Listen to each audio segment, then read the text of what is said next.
नमस्कार, स्वागत है आपका थिंक 360 में। मैं हूं आपके साथ लोकेंद्र किलानौत। राजस्थान में चुनावी सरगर्मियां लगातार बढ़ती जा रही हैं। मुख्यमंत्री अशोक गहलोत ने अपनी तोप का पूरा मुंह प्रधानमंत्री नरेंद्र मोदी की तरफ खोल दिया है। वहीं राजस्थान भाजपा चीफ सीपी जोशी ने आज प्रदेश कार्यालय पर एक प्रेस कॉन्फ्रेंस की और मोदी सरकार के जो ऐतिहासिक 9 साल हैं उनके उपलब्धियों को मीडिया के सामने रखा। कांग्रेस में सुलह होती है, कहा जाता है कि सब कुछ ठीक ठाक चल रहा है, लेकिन 2 दिन 5 दिन बाद में स्थितियां वही हो जाती हैं कि मैं तो वही खिलौना लूंगा, मचल गया दिनकलाल। वेद सोलंकी का एक बड़ा बयान सचिन पायलट के मुद्दे को लेकर आया है। इन्हीं मुद्दों पर चर्चा करेंगे वरिष्ठ पत्रकार और राजनीतिक विश्लेषक प्रदीप बिदावत के साथ में। प्रदीप जी, सबसे पहले वेद सोलंकी का मुद्दा ले लेते हैं। कांग्रेस में सुलह होती है, मैसेज दिया जाता है कि हम सब एक हैं, हम सब मिलजुल कर चुनाव लड़ेंगे, लेकिन कुछ टाइम बीतता है, बात वही आ जाती है, मैं तो वही खिलौना लूंगा, मचल गया दिनकलाल। वेद सोलंकी मचल गए हैं। हाँ, वेद सोलंकी मचल गए हैं। इसको आप ऐसे देखिए कि जो फैसला हुआ था 29 मई की उस रात को, जब वो आके अपने अंग्रेजी वाले एक्सेंट में हिंदी में कुछ कुछ बोल गए थे वेणुगोपाल, जिसका अभी पूरे देश में मजाक बन रहा है कि हमने दोनों को छोड़ दिया है, दोनों का मामला जो है उसको आलाकमान पे छोड़ दिया है। अब एक्सेंट की चर्चा हो रही है, लेकिन इसको आप ऐसे देखिए कि वहां ये कहा गया था कि जो आलाकमान तय करेगा सचिन पायलट के मुद्दे पे वो अशोक गहलोत को स्वीकार होगा। ठीक है, लेकिन आलाकमान तय करेगा वो सचिन पायलट को स्वीकार होगा या नहीं। सचिन पायलट ये कह चुके हैं कि वो जो 3 मुद्दे उन्होंने उठाए उस पर सरकार को कार्रवाई करनी होगी। ठीक बात है। उसके बाद में अशोक गहलोत ने आके ये कहा कि मैं चौथी बार मैं ही रिपीट होऊंगा। आज बाड़मेर में भी भ्रष्टाचार और इन मुद्दों पे चर्चा नहीं हुई। आज एक अखबार के फ्रंट पेज पे बाड़मेर में भ्रष्टाचार को लेकर वहां के एक नेता ने ऐड दिया है। उसके अलावा कैलाश चौधरी ने बड़ी बात कही है, जो केंद्रीय मंत्री है। उन्होंने कहा है विधायक मेवाराम जैन, जो कि अशोक गहलोत खेमे के खास माने जाते हैं, और खास करके जैन कम्युनिटी, मारवाड़ की जैन कम्युनिटी को, जो कि बड़ी इन्वेस्टर हैं गवर्नमेंट की, उनको ये कोऑर्डिनेट टाइप करने का काम करते हैं। उन पे कई तरह के आरोप हैं। उसमें भ्रष्टाचार का एक आरोप है। कैलाश चौधरी ने यह कहा कि मेवाराम जैन जो है उनके भ्रष्टाचार पर मुहर लगाने आ रहे हैं मुख्यमंत्री, इस तरह का आरोप कैलाश चौधरी ने लगाया। बाद में जब सभा में मेवाराम जैन ने एक पर्ची पहुंचाई तो अशोक गहलोत ने उनमें 100 प्राथमिक विद्यालयों को मिडिल और 100 मिडिल विद्यालयों को माध्यमिक, इस तरह से क्रमोन्नत किया है 200 विद्यालयों को। वो 200 विद्यालय कौन से हैं ये देखने वाली बात है। लेकिन अब डिमांड जो है, अशोक गहलोत पूरे स्पीच में अपन आगे बात करेंगे, लेकिन कहीं भी भ्रष्टाचार पे, पेपर लीक पे, उस पे कोई बात नहीं है। और वो नरेंद्र मोदी के साथ साथ गजेंद्र सिंह शेखावत पर बड़े स्तर पर हमलावर रहे हैं, उनका मुख्य मुद्दा रहा है। और इधर वेद प्रकाश सोलंकी का यह कहना है कि सचिन पायलट की जो मांगे हैं उन्हें तो माना ही जाना होगा। ऐसे में सचिन पायलट इसमें बने हुए हैं। इधर हनुमान बेनीवाल जो है वो कह चुके, कल पीसी की उन्होंने पीसी में कहा कि आप पायलट को कुछ भी बना दीजिए, लेकिन कांग्रेस को लोग वोट देंगे नहीं। ठीक बात है। तो ये तमाम चीजें चल रही हैं। वेद सोलंकी के बयान, हाँ, वो वेद सोलंकी का जो बयान है, मुकेश बाकरा ने नहीं दिया, गावड़िया ने नहीं दिया, राजेंद्र गुड़ा ने अभी तक नहीं दिया है। बात सबकी वही है कि जिन मुद्दों को लेके हमने यात्रा निकाली, हमने अनशन किया, उनका क्या होगा। सचिन पायलट ने भी कह दिया कि इन मुद्दों को सॉल्व हुए बिना हम बैठने वाले नहीं है। उन मुद्दों पे सरकार की ओर से अभी तक कुछ, तो धीरे धीरे आपको नहीं लगता कि भूमिका वैसी ही बन रही है, सॉल्यूशन कोई हुआ नहीं है, कंफ्यूजन ही कंफ्यूजन है। ना सॉल्यूशन पायलट को पता है, ना सॉल्यूशन अशोक गहलोत को पता है। आला कमान के ऊपर बात डाल दी गई है, तारीख पे तारीख का फिर से। आला कमान का तो यह सूत्र है, हल ना होना ही हल है। तो उनके लिए तो राहुल गांधी यूएसए चले गए, अब कौन आला कमान, पीछे कौन डिसाइड करे। तो सचिन पायलट 11 जून को, आज के 9 दिन बाद क्या करते हैं, जो सीनियर पायलट साहब की पुण्यतिथि जो कि राजेश पायलट जी की, उस पे क्या फैसला आता है वो देखने वाली बात होगी। राजस्थान की राजनीति को प्रभावित करेंगे निश्चित तौर पे। और फिर अशोक गहलोत ने जैसे 100 यूनिट बिजली से पहले के सरचार्ज, फ्यूल वगैरह तमाम चीजें हटाई है। उसके अलावा उन्होंने और भी कई सारी डिटेल्ड घोषणाएं की है। मीडिया को उनका जो डिजाइन वाला बक्सा वो लगातार साध रहा है। आज एक दिल्ली के बड़े पत्रकार जो है वो उनके साथ हेलीकॉप्टर में भी गए हैं, रिफाइनरी और उसको विजिट किया है अलग तरीके से व्याख्या। तो वो इंटरव्यू भी हम देखेंगे क्या है कि डिजाइन बॉक्स का गुलाबी सिर्फ अखबारों में ही दिख रहा है या पत्रकारों तक भी गुलाबी चमक पहुंची है। पायलट भी बाड़मेर गए थे, उसके बाद में सीएम का वहां बाड़मेर जाना, क्या तय हो रहा है बाड़मेर में, क्या चल रहा है, क्या पक रहा है बड़े स्तर पर, बाड़मेर की जो सचिन पायलट की जो बाड़मेर आज वैसे अशोक गहलोत वाली बाड़मेर रैली पे बात करें, हम्म, प्रधानमंत्री मोदी को उन्होंने योजनाओं के नाम पे घेरा है। हम्म, सरकार पे पूरे देश में ब्रजभूषण सिंह का मुद्दा चल रहा है, उस पर अशोक गहलोत नहीं बोले हैं। ठीक बात है। वो बोले हैं कि ईआरसीपी योजना में 90-10 से आपने 45-45 का कर दिया, जनता का पैसा हम भर रहे हैं। उन्होंने ये कहा कि भी मैं कर रहा हूं, सरकार जो है वो ये कर रही है और केंद्र सरकार जो है वो विफल रही है। पीएम मोदी ने जो बात कही थी कई सारी अजमेर में, उनका उन्होंने काउंटर किया। इसके अलावा पूरे इवेंट में देखने वाली बात यह आई कि हरीश चौधरी जो कि युवा जाट समुदाय में कांग्रेस में खास करके अट्रैक्ट कर रहे हैं, तो अशोक गहलोत ने उनको आगे रखा। हेमाराम चौधरी का जिक्र उन्होंने कई बार किया, संबोधन में भी किया, साथ भी लिया, लेकिन कहीं हेमाराम चौधरी जो है वो, जबकि रेवेन्यू वन एवं पर्यावरण मंत्री है, पहले रेवेन्यू मिनिस्टर होने का उन्होंने जिक्र किया था पहली सरकार में जब वो नर्मदा वाला पानी लेके आए थे वगैरह। तो आप ये देखिए कि किस तरह से बाड़मेर की पॉलिटिकल मैसेज भी अशोक गहलोत ने दिए हैं, और उसमें कई सीधा सा बड़ा निशाना उन्होंने गजेंद्र सिंह शेखावत पे साधा है, और संजीवनी वाले पैसे और उन लोगों के मुद्दों को लेकर उन्होंने लगातार बात की। उन्होंने गजेंद्र सिंह शेखावत द्वारा किए गए मुकदमों के ऊपर भी बोला है, और काफी कुछ उन्होंने बातें कही हैं। कहीं ना कहीं दो कनेक्शन मिल रहे हैं।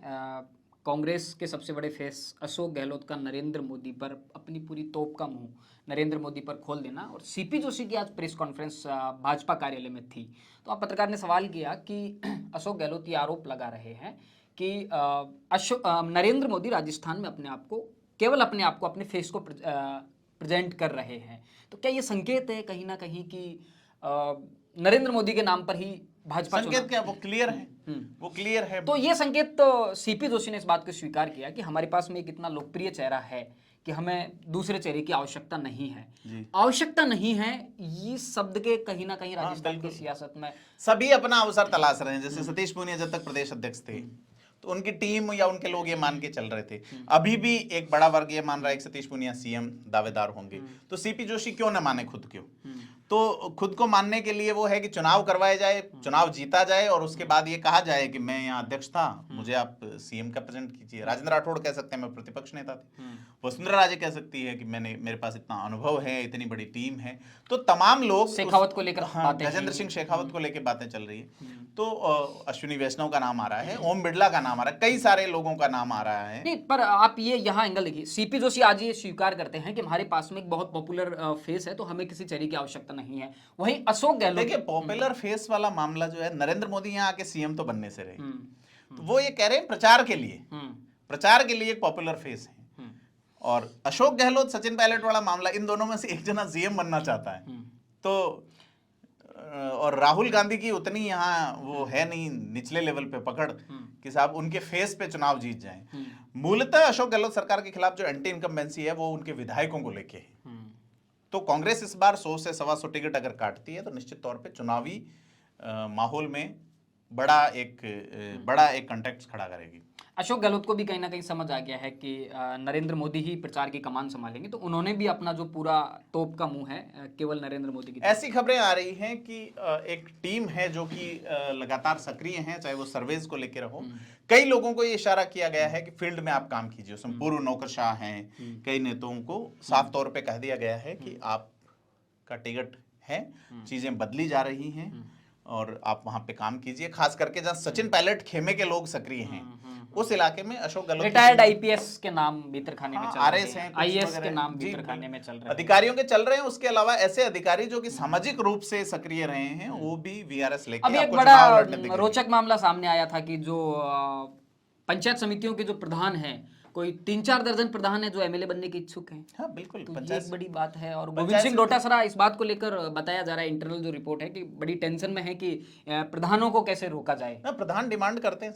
प्रधानों का चुनाव मुश्किल चुनाव होता है, बड़ा पैसा खर्च करके वो पंचायत समिति के स्तर पर वो प्रधान और एमएलए में लगभग राइवल हर जगह देखी जाती है, क्योंकि वो नेक्स्ट टू एमएलए मानता है। उसके पास बजट बहुत, साइनिंग अथॉरिटी होता है, प्रधान जो है वो बजट रिलीज करता है, एमएलए साइनिंग अथॉरिटी तो नहीं है। तो पंचायती राज का सबसे बड़ा नेता ग्राम पंचायत में नहीं, ग्राम पंचायत में सरपंच, पंचायत समिति स्तर, और पंचायत समिति स्तर पे प्रधान, और जिला परिषद स्तर पे जिला प्रमुख, जिला लेवल पे। तो ये एक सेटअप है, एक व्यवस्था है।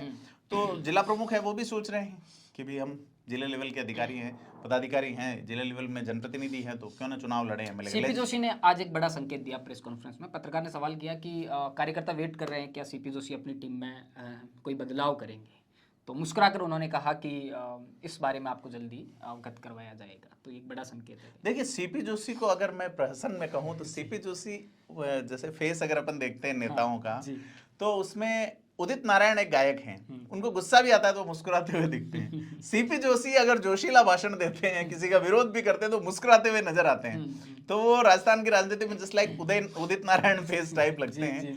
तो वो मुस्कुराना तो उनका एवर है। अब ये है कि प्रतिपक्ष में एंगर, गुस्सा ये कब दिखेगा? नहीं, वो मौका आ गया है। सीपी जोशी की ताजपोशी के बाद में ग्राउंड पर वो नहीं दिखे। जनाक्रोश यात्राएं हैं वो जिला कार्यकारिणी ने आयोजित करवाई, वहां वो बतौर अतिथि बनकर गए। सीपी जोशी के नेतृत्व में कोई भी बड़ा आंदोलन देखने को अभी भाजपा की तरफ से, विपक्ष की तरफ से नहीं मिला है।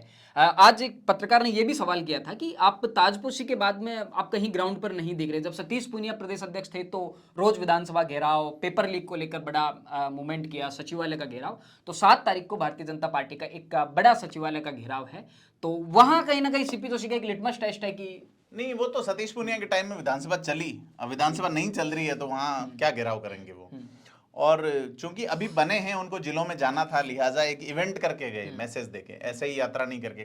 कई नेता तो ऐसे ही स्वागत करवाते हैं, जैसे आप दूसरे पार्टियों के अगर नेता देखें तो सीपी जोशी और उनकी टीम तो बदली जाएगी निश्चित तौर पे। डोटासरा की ओर से लगातार एआईसीसी सदस्यों की सूची आ रही है, सॉरी पीसीसी के सदस्यों की सूची आ रही है, सचिव भी उन्होंने बना दिए।